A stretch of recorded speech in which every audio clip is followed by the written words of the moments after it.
Mañana muy calurosa aquí en la ciudad de Buenos Aires, en Argentina, pero queremos dar la más cordial bienvenida a este culto dominical en la iglesia Jesús 100% Vida.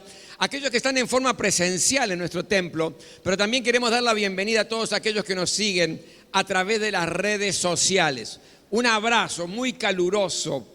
De hecho, hace mucho calor aquí, pero muy caluroso para aquellos que están en Europa, los que están en los Estados Unidos, aquellos que nos siguen en distintos países latinoamericanos, en cada ciudad de nuestro país, de Argentina. A todos, rogamos que la bendición de Dios descienda poderosamente sobre sus vidas, en el lugar donde estén.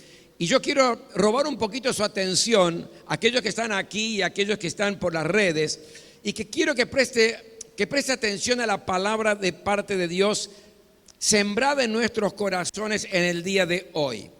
Y es responder a una pregunta: ¿quiénes vencen en las crisis de la vida?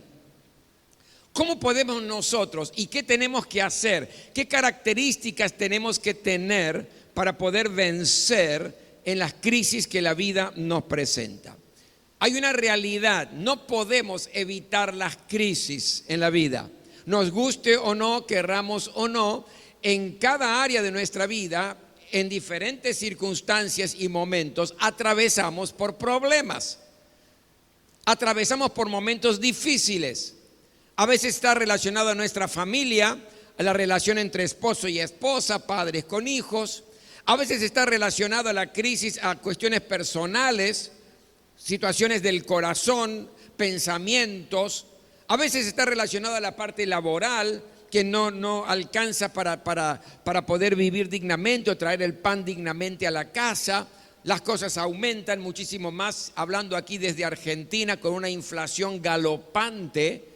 Por lo tanto, no podemos evitar las crisis en la vida, pero tenemos que pensar cómo podemos vencerlas, porque si las vamos a tener, sí o sí, de hecho, ya el Señor lo estableció.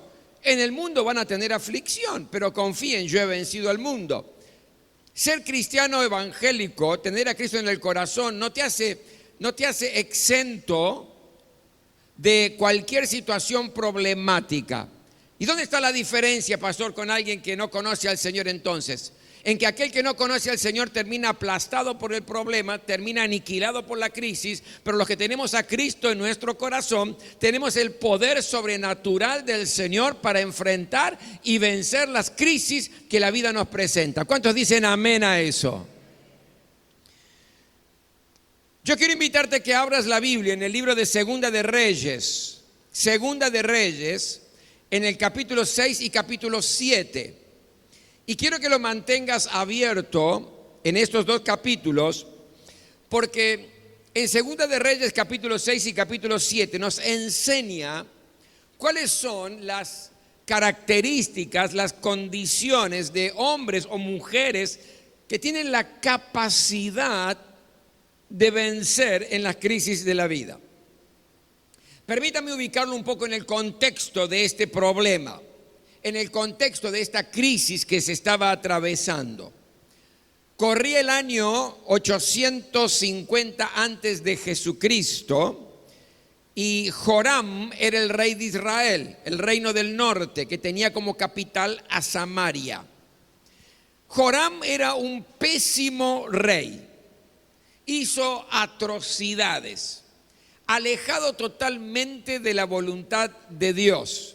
No era un rey, aunque era el rey del pueblo de Dios, él no estaba alineado con el Señor. Es decir, un gobierno terrible, catastrófico, corrupto. Y de pronto, el pueblo de Dios, el pueblo de Israel, la ciudad misma de Samaria, que era la capital, se encuentra sitiada por los sirios, y esta es la gran causa, la gran razón de la crisis que estaba atravesando el pueblo de Dios.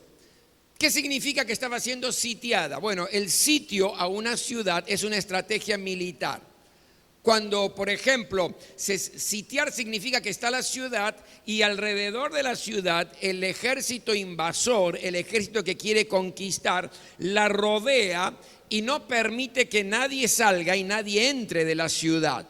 Y uno dice, bueno, pero ¿cómo afecta eso? Afecta y muchísimo. ¿Por qué? Porque los granjeros no pueden salir fuera de la ciudad donde están los campos para traer alimento.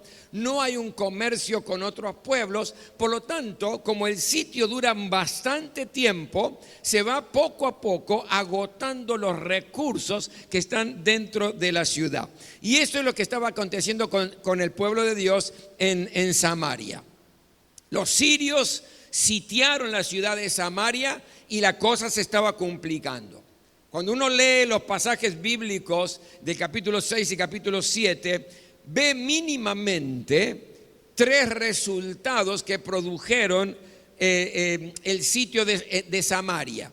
3 consecuencias que tuvieron que sufrir los del pueblo de Dios a razón del sitio. ¿Cuáles eran? Primero, tremenda gran hambre y aumento del costo de la vida en la ciudad. Fíjese versículo 25 del capítulo 6. Dice así: el sitio duró tanto tiempo que provocó un hambre terrible en la ciudad, a tal grado que una cabeza de asno llegó a costar 80 monedas de plata y un poco de algarroba 5.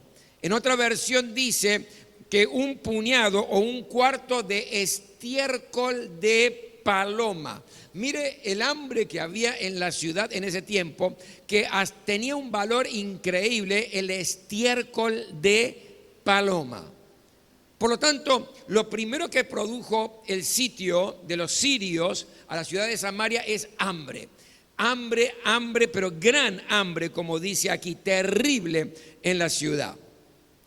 La segunda consecuencia de este sitio fue una tremenda desesperación de la gente. La gente estaba desesperada, que llevó a demostrar la miseria humana a su máxima expresión. Era tal la desesperación que tomaron decisiones atroces, sanguinarias, terribles. Y déjeme contarle lo que pasó. Versículos 28 y 29 usted lo encuentra. De pronto delante del rey se encuentra una mujer con otra mujer, y esta mujer le dice al rey: necesito que hagas algo. ¿Por qué? Y le cuentas la situación. Combinamos con esta otra mujer y ella me pidió que yo entregara a mi hijo hoy y que lo comiéramos. Cuando hablamos de gran hambre, terrible hambre, mire lo que estamos llegando.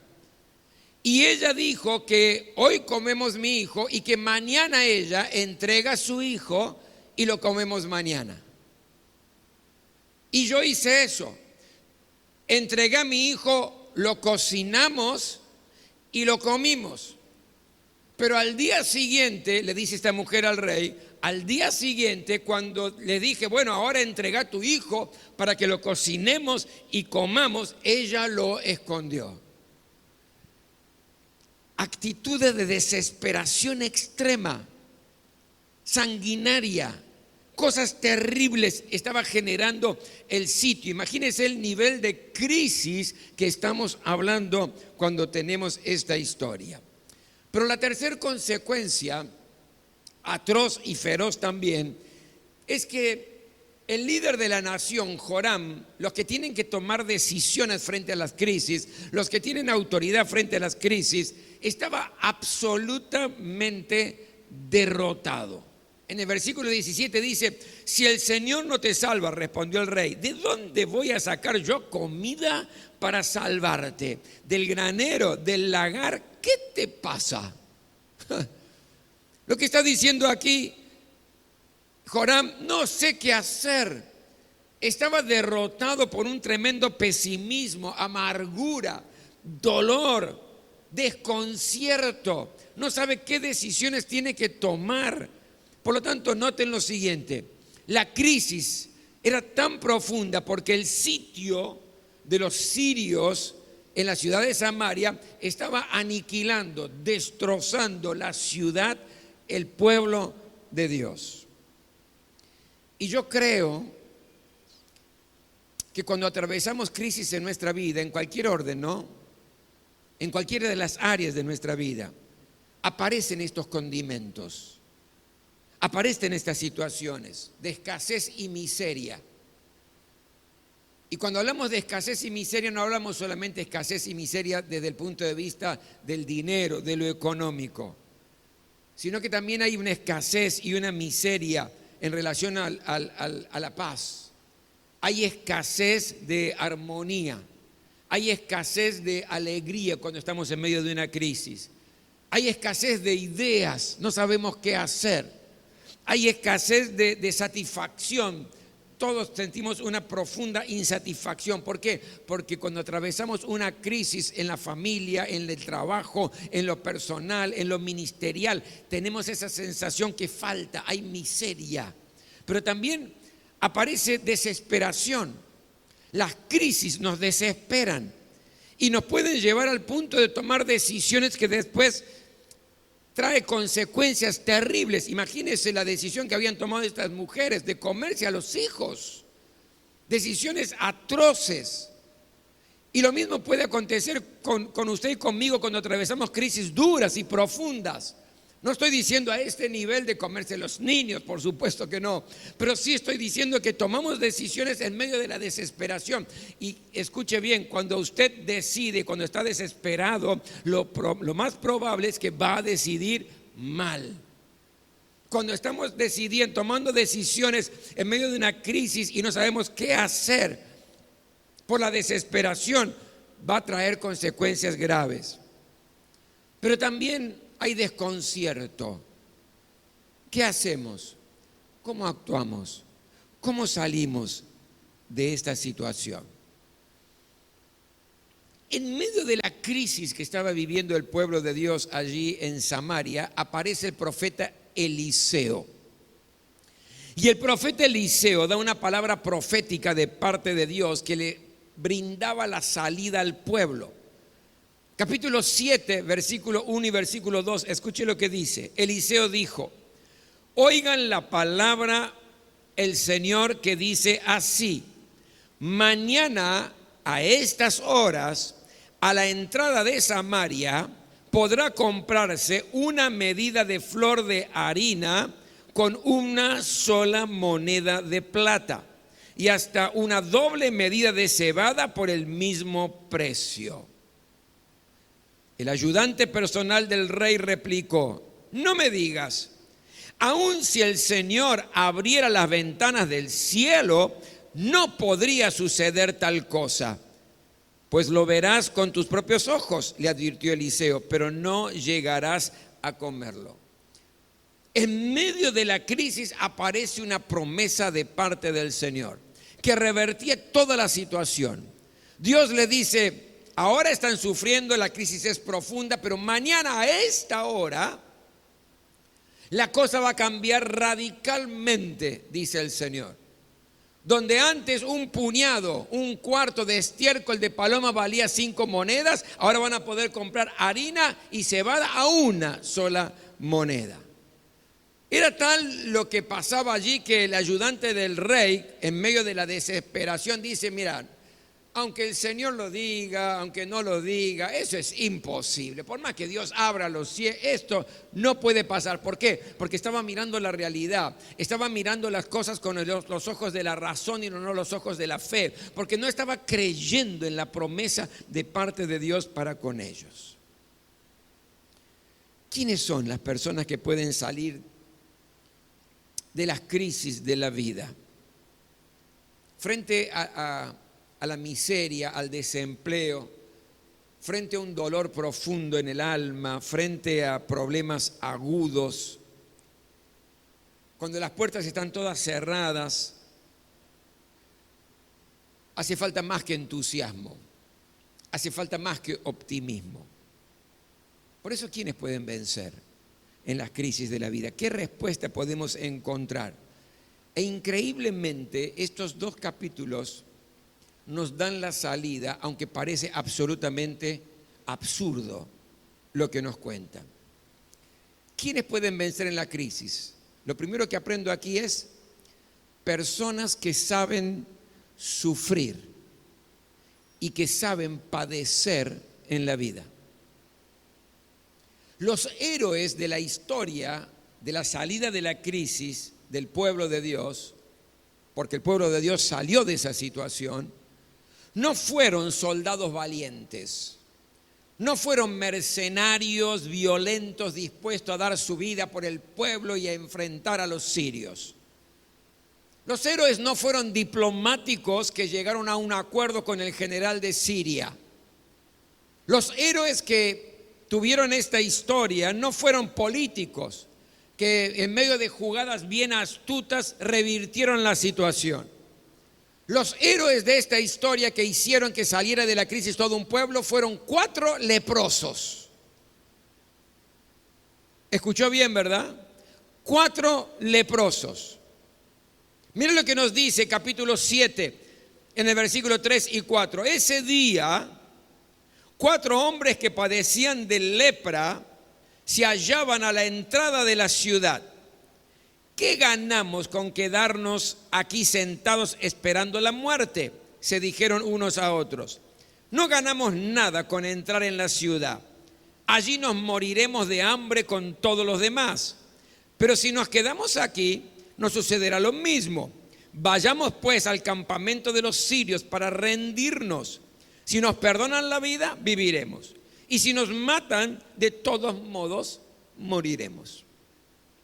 Lo primero que veo aquí es que estos 4 hombres, estos 4 leprosos, sabían lo que era sufrir en la vida. Eran leprosos, padecían del dolor físico, pero también del dolor psicológico. Estaban acostumbrados a ser alienados, separados. Ellos tenían que vivir en comunidades de leprosos fuera de la ciudad, discriminados, despreciados. Cuando un leproso quería entrar a la ciudad tenía que empezar a los gritos diciendo: soy leproso, soy un inmundo, soy leproso. Imagínese lo que hay en el corazón, estar gritando para que la gente se aparte: soy un inmundo, soy un leproso, y la gente espantada se corría de ellos. Gente que sabe lo que es sufrir, gente que sabe lo que es padecer, gente que sabe lo que es el dolor en todas las áreas de su vida. Déjeme decirle, y quizás usted concuerda conmigo, que las personas más maduras que yo conozco, las personas más fuertes, las personas más decididas que he conocido en mi vida son las personas que han sufrido. Son las personas que han padecido situaciones duras y difíciles.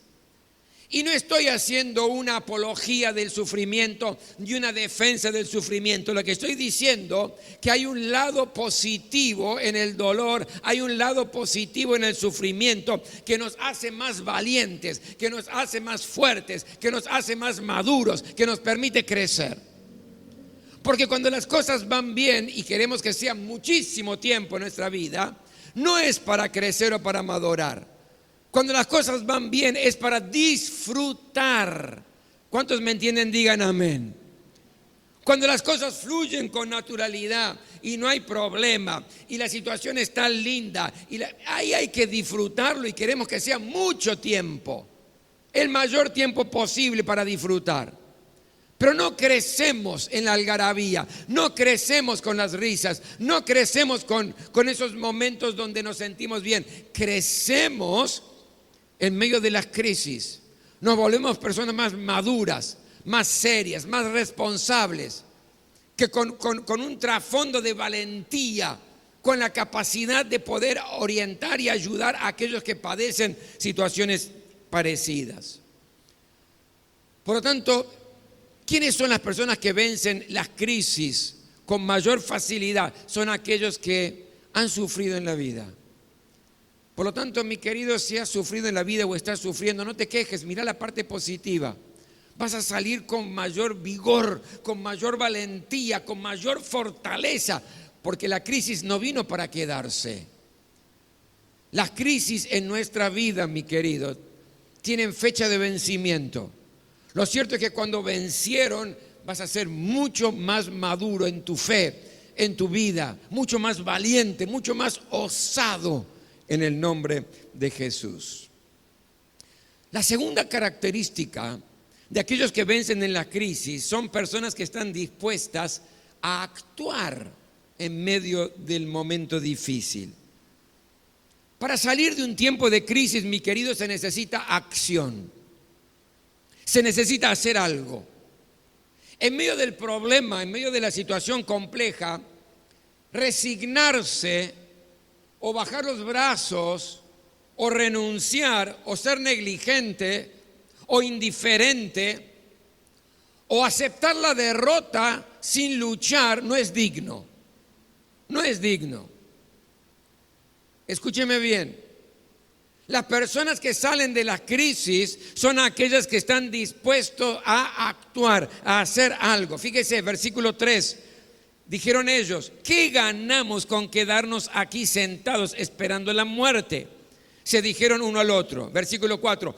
Vayamos pues al campamento de los sirios. Es la acción, es el moverse, es el hacer algo, la única manera de enfrentar las crisis, los problemas y las situaciones complejas que la vida nos presenta. Nadie está completamente derrotado si se atreve a luchar. Usted escuchó esto, ¿verdad?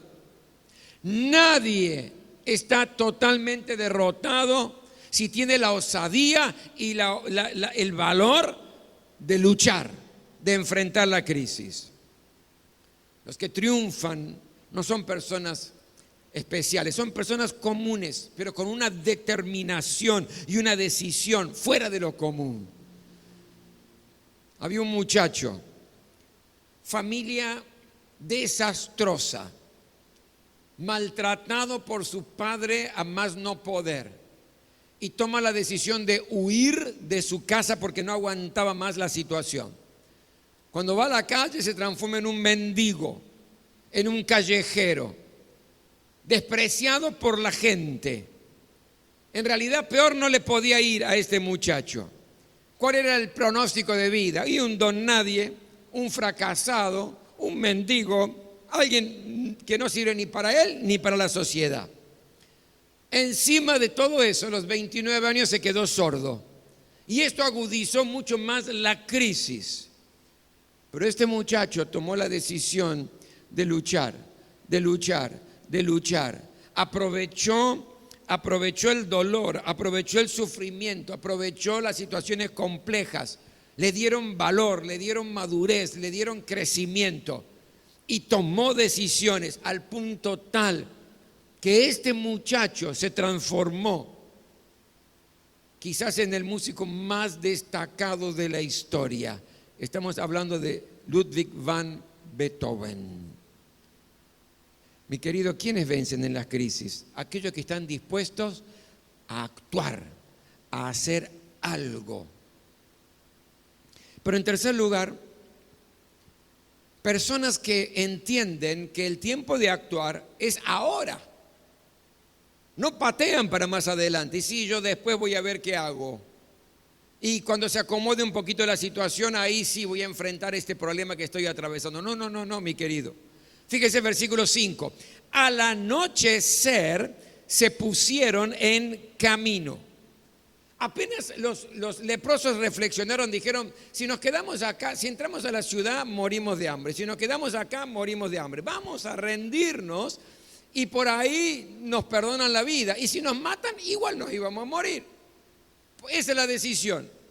Ahora, al anochecer, no perdieron tiempo, se pusieron en camino. Manos a la obra. No era el tiempo más prudente. De hecho, humanamente era muy imprudente lo que ellos hacían. Imagínense, llegan al anochecer, podían ser acusados de espías, ¿no? O de ladrones. Podían esperar tranquilamente al amanecer si ellos se iban a entregar, se iban a rendir según lo que iban a hacer, estaba establecido aquí. Pero no fueron prudentes humanamente hablando, pero sí actuaron rápidamente. ¿El tiempo cuándo? Es ahora. Mi querido, no pierda más tiempo quejándose. No pierda más tiempo lamentándose. No pierda más tiempo victimizándose frente a la crisis, al problema que está atravesando. ¿Estás en crisis? ¿Estás en crisis a nivel familiar? ¿Estás en crisis en la economía? ¿Estás en crisis por allí en relaciones interpersonales? ¿Hay dolor en tu corazón? Está bien. Llora un día, quéjate un día, sufre un día, pero basta ya al día siguiente a levantarse y a luchar. ¿Cuántos dicen amén a eso? Que el duelo sea cortito, que no sea un duelo eterno. No te estoy diciendo sé insensible y frente al dolor, que no pasa nada por tu indiferencia. No, no, no. Duele muy bien que te duela un día, que llores un día, que te quejes un día, que protestes un día, pero al otro día actúa frente a las crisis. Levántate, porque hay camino para recorrer y hay una victoria para recibir de parte del Señor. Por lo tanto, ¿quiénes vencen en la crisis? Primero, aquellos que ya saben sufrir, que han padecido en la vida. Aquellos que están dispuestos a enfrentar la crisis, pero aquellos que están dispuestos a enfrentarla ahora y no dilatando lo que tienen que hacer. La pregunta es,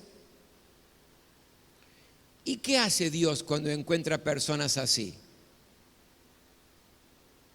¿Cómo se mueve Dios cuando ve que en medio de una crisis determinada hay personas, hombres, mujeres, que deciden actuar y lo hacen con osadía y con valentía?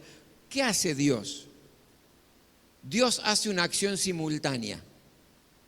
Dios trabaja juntamente con aquel hombre, con aquella mujer, con aquel hijo de Dios que se dispuso a enfrentar y a vencer la crisis.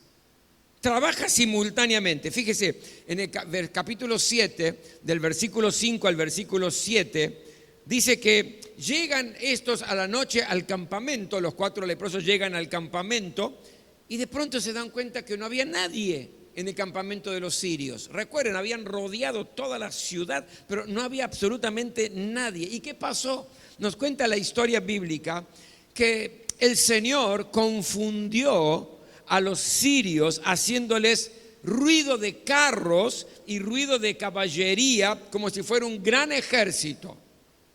Entonces, ¿qué aconteció? Dijeron, seguro que los sirios dijeron, seguro que el rey de Israel contrató a los hititas y contrató a los egipcios, formó un gran ejército y viene contra nosotros. Por eso estamos escuchando ruido de carros y ruido de caballería. Y se asustaron de tal manera que dejaron aún los asnos, los caballos atados y salieron corriendo y desaparecieron, dejando todo el campamento intacto. Las tiendas con todas sus posesiones quedaron intactas. ¿Por qué? Porque se escaparon para salvarse. Mi querido, Dios va por delante. ¿Cuántos dicen amén? Se lo había prometido al profeta Eliseo, al pueblo a través del profeta Eliseo. Dios se había dicho al pueblo, mañana a esta hora todo iba a estar en paz. Iban a poder comprar como compraban antes, iban a poder vivir como vivían antes, se iba a terminar esta crisis y este problema.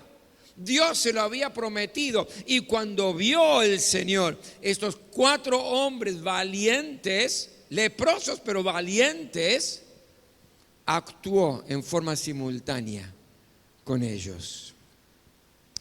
Hay grandes promesas de Dios para tu vida. Hay promesas de Dios, mi querido, en todas las áreas de tu vida para que puedas salir de cualquier crisis que estás atravesando. Hay una crisis en tu familia, Dios promete bendecir tu familia. Hay una crisis en tus finanzas, Dios promete prosperarte en el nombre de Jesús. Hay crisis que estás atravesando y que están doliendo en tu corazón. Hay promesa de parte del Señor. ¿Y qué tengo que hacer, pastor? Entonces ponete en pie, no te resignes nunca. Comenzá a luchar ahora, hoy mismo, y Dios va a hacer una acción simultánea juntamente contigo. ¿Por qué? Porque va a cumplir su promesa. ¿Cuántos dicen amén a eso?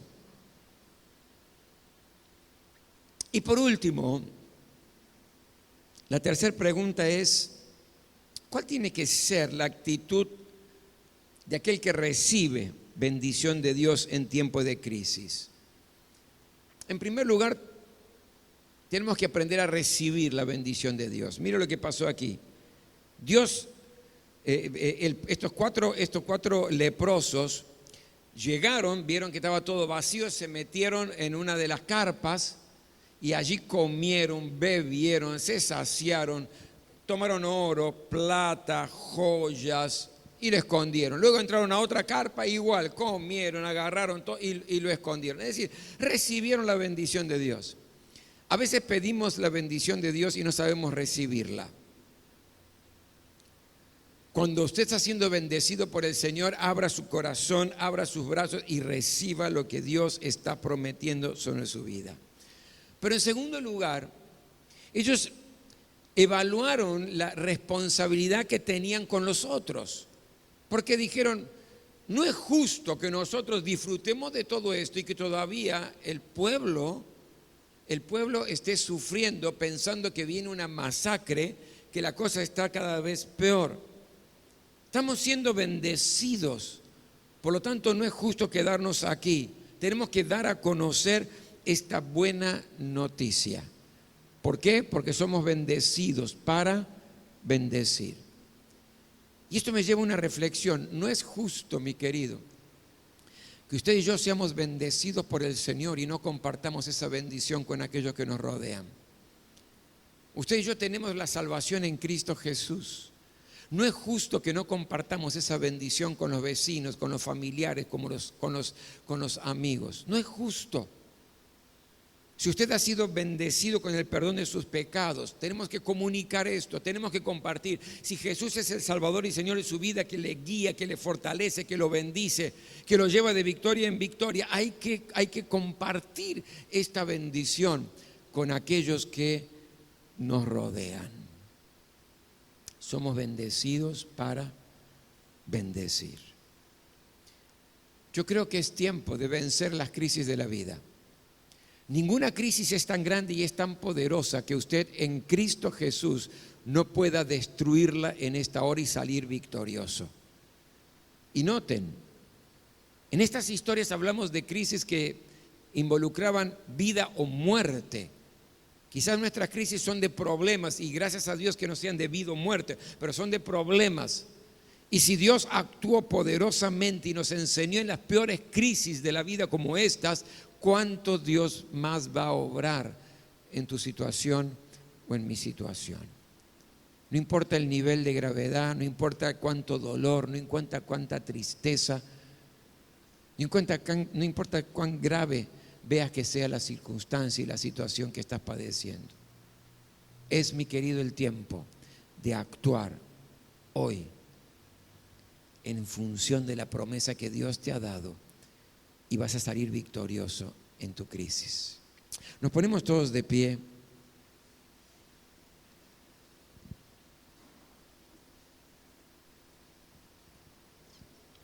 Y quiero que presentes en esta hora al Señor tu situación. Quiero que le cuentes de tu problema, quiero que le cuentes al Señor de tu corazón al corazón de Dios, que le cuentes de tu crisis, esa situación que está apretando el corazón, que está generando escasez de paz, escasez de alegría, escasez de buenas ideas, porque uno se siente aturdido y no sabe qué pensar. Quizás está produciendo situaciones donde estás por decidir algo errado, porque en la desesperación uno se apura y toma decisiones que después se arrepiente, pero ya es tarde. Por eso, que sea un tiempo donde le puedas decir: Señor, yo estoy atravesando esta crisis en lo personal, esto es lo que estoy sintiendo, esto es lo que me está pasando,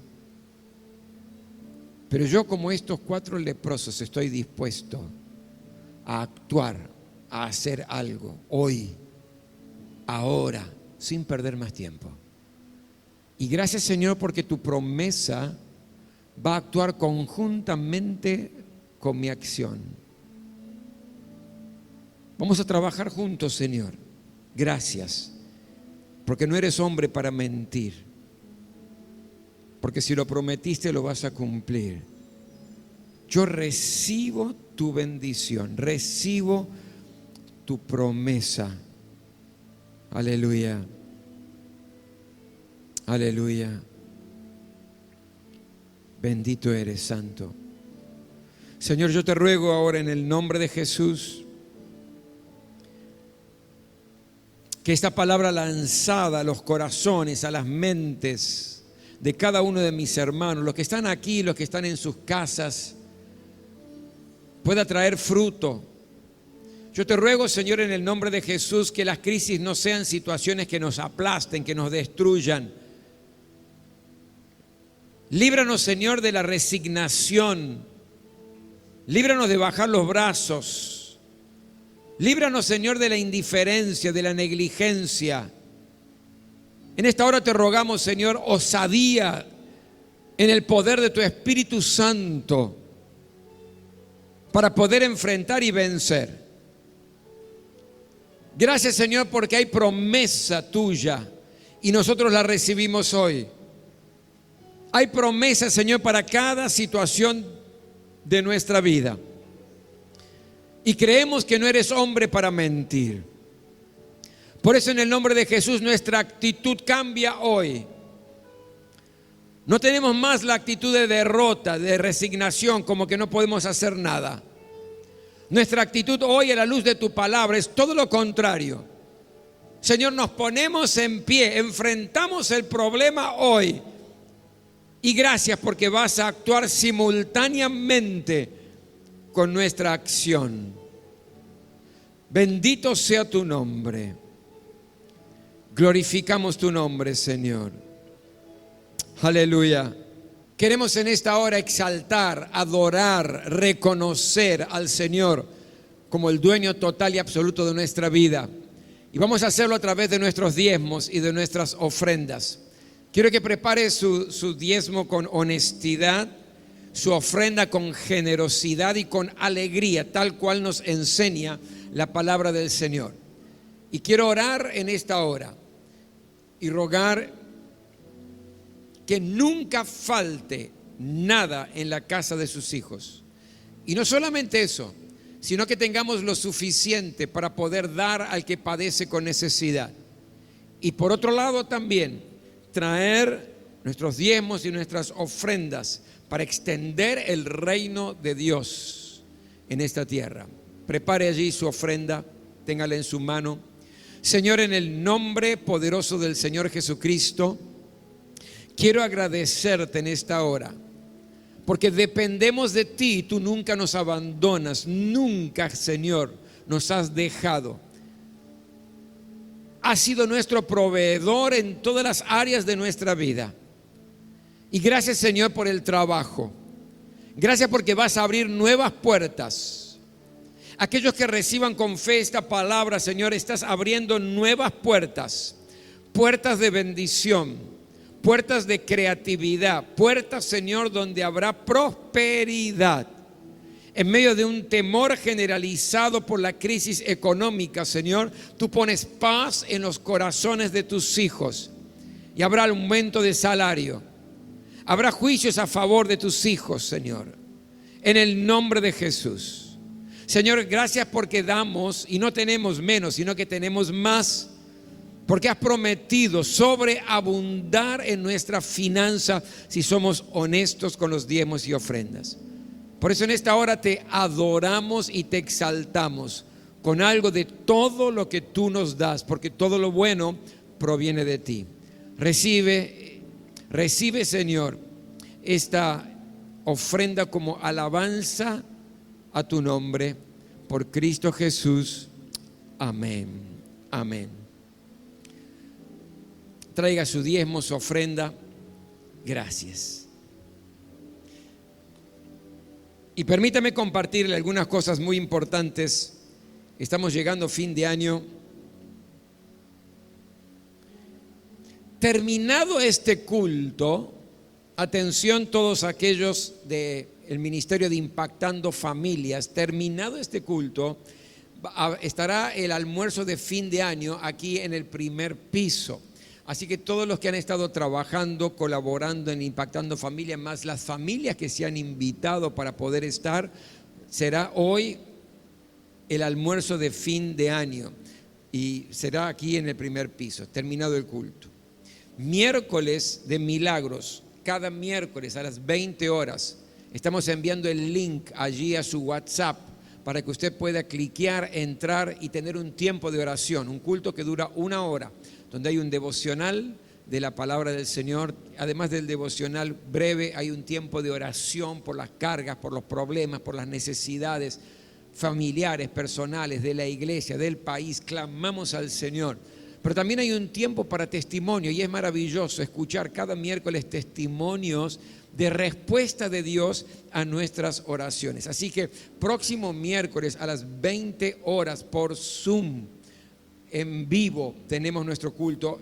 Anótese, entre al link.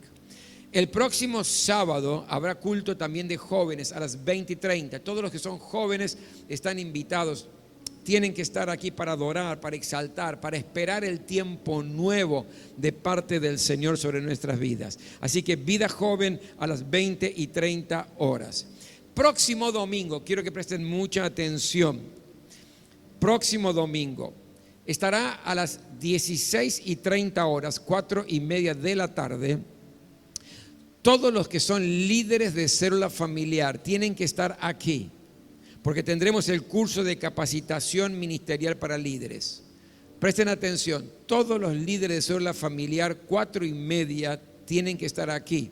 Vamos a evaluar un poco el año, pero también vamos a estar recibiendo palabra de parte del Señor y proyección hacia adelante. Así que próximo domingo, domingo 4 a las 16:30 horas. Y también el próximo domingo recuerde que el culto será por la tarde, será a las 18:30 horas como habitualmente lo tenemos. El próximo domingo también estará la reunión prebautismo para aquellos que se bauticen, que será el domingo 18 del 12 por la tarde. Tienen que anotarse y hablar con Pablo hoy mismo aquí en el atrio. Pero los que van a bautizarse y hoy están presentes aquí, y a los que no, hay que tener la comunicación para que el próximo domingo 18 del 12 tendremos aquí reunión pre-bautismo. La Feria Americana, el 17 de diciembre, será la última del año, sábado 17 de diciembre. Esto que ha bendecido tanto a la comunidad durante todo el año, durante varios años ya, pero este último año también ha sido de tremenda bendición para toda la comunidad, para la iglesia, pero para la comunidad también. Así que sábado 17 de diciembre, de 11 a 17, será la última feria americana. Atención, campamento de jóvenes y adolescentes. Ese campamento va a ser en febrero, del 17 al 20 de febrero, es justo fecha de carnaval. Tienen que inscribirse, no dejen de inscribir. Mire, cada campamento ha sido de tremenda bendición para nuestros jóvenes y nuestros adolescentes. Hay un antes y un después del campamento. Yo quiero animarle a los que son papás, tíos, abuelos aquí, que motiven a sus hijos, a sus nietos, a sus sobrinos para que vengan. Pastor, ¿podemos invitar a alguien que es amiguito de mi hijo? Claro que sí, puede invitar. El cupo es limitado por el lugar, por el espacio que nos dan. Va a ser en Máximo Paz y el espacio no es tanto, es reducido. Pero queremos que se anoten todos los jóvenes y adolescentes. Y si usted, escuche muy bien, si usted por ahí no tiene hijo, no tiene sobrino, no tiene nieto y demás, pero de alguna manera siente de bendecir y ayudar algún joven o algún adolescente que no está logrando llegar con el dinero y usted quiere donar parte o todo el campamento de ese joven adolescente, terminado el culto, puede allí hablar con Mica, que está en la parte de librería, o con Pablo. Mica o Pablo pueden hablar con él. Es decir, quiero donar la mitad del campamento de un adolescente que no puede, o de un joven que no puede, o sí todo el campamento, o una partecita. Si usted siente eso, hacerlo, hágalo, porque yo creo que va a ser de bendición. No queremos que nadie, ninguno de los chicos, deje de asistir por cuestión económica, ¿verdad? Y si podemos ayudar como iglesia y usted puede ayudar, va a ser de mucha, pero muchísima bendición. El próximo culto tendremos Cena del Señor. A las 18:30 vamos a estar participando de la Cena del Señor. Por lo tanto, venga preparado para renovar el compromiso con el Señor. Será la última cena del año 2022. Y por último, llegaron ya estos calendarios que son tan lindos, no solamente para usted, sino para regalar. Mire, con cada día un versículo muy bonitos. Yo sé de gente que no lee la Biblia, no es cristiano, no lee la Biblia, pero sí lee el versículo que le corresponde al día. Y sabe, yo creo que la palabra nunca vuelve vacía. ¿Cuántos dicen amén a eso? La palabra nunca vuelve vacía. Si usted tiene posibilidad, lleve uno para usted, pero lleve también para poder regalar. Es un excelente regalo para fin de año, para vecinos, para amigos, para el carnicero, para el verdulero, ¿vio? Con los que uno tiene trato así. Excelente. Y también hay unas pequeñas agendas del año también, 2023, son pequeñas agendas, todo está allí en la librería para que usted lo pueda tener y ser de bendición a otros también. Nos ponemos todos de pie. Permítame orar y luego vamos a cantar la última canción de despedida en esta mañana. Gracias, Señor, porque nos enseñas a vivir una vida plena y una vida abundante. Y no hay nada, ninguna circunstancia que pueda frenar a uno de tus hijos que está tomado de tu mano y que te obedece. Gracias por darnos una vida de victoria. Y ahora que la gracia del Señor Jesucristo, el amor de Dios y la comunión del Espíritu Santo esté con este pueblo, Señor. Amén, amén, aleluya.